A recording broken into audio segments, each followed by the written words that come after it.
I have been requested to share my views to the 31st Assembly of the ACP EU on a very current but also controversial topic that has occupied the minds of the leadership on the African continent as well as at the global level. More specifically, I have been requested to address the 31st session of the ACP Assembly on the theme, the changing face of conflict and global security threats and their impact on global peace and security. This is a topic that is expected to outline the trends and the forces behind the changing face of conflict. Conflict, security, and peace are socio-political realities which are in permanent transformation since the Second World War. However, it was at the post-Cold War period up to our days that the transformations became more notorious due mainly to the negative impacts deriving from it and the predominant diffusion that the various conflicts and the various threats to peace receive from the diversified platforms of the social communication. This reality has persuaded states, intergovernment and non-governmental international organizations to regularly come together to discuss the ways of strengthening the various mechanisms of global governance aimed at conflict prevention, peace promotion, and assurance of international security. Indeed, the debate about the changing face of conflict and global security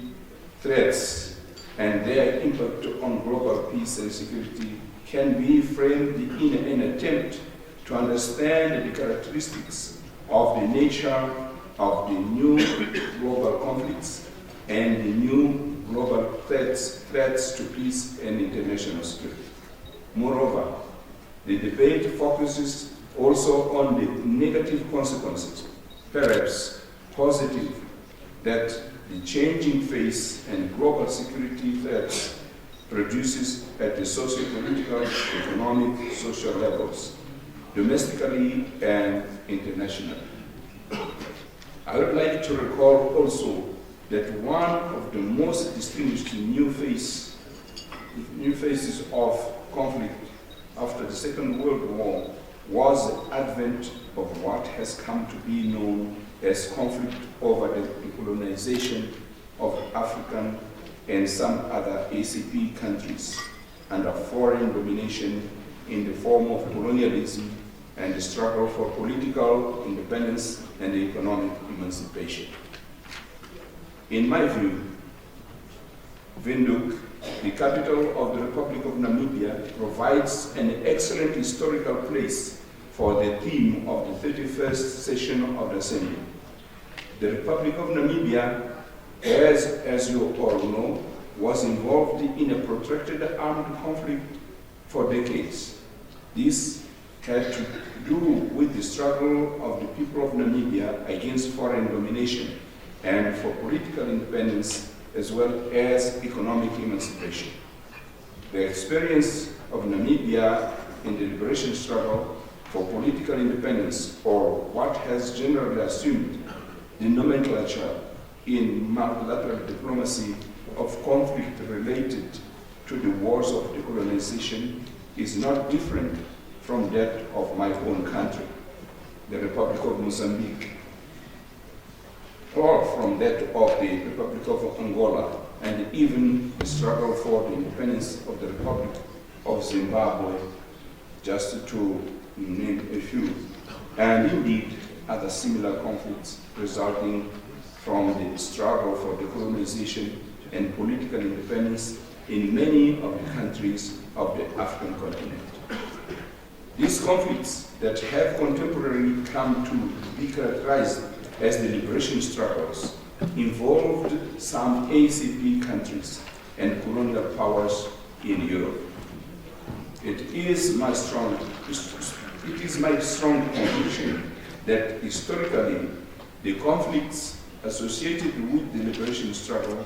for the independence of many of the ACP countries mark the beginning of the phenomenon that is associated with the theme of the 31st session of the Joint ACP-AU,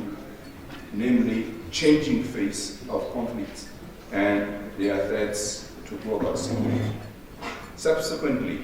the struggle for decolonization and for political independence of some of the ACP countries under colonial regime may correctly be referred to as the second changing face of conflict, which, depending on what side one stands, constituted a major threat to the global peace and security, with serious impact on the multilateral economic and trade relations, and forced both ACP and AU to search and negotiate for a durable diplomatic and political solution.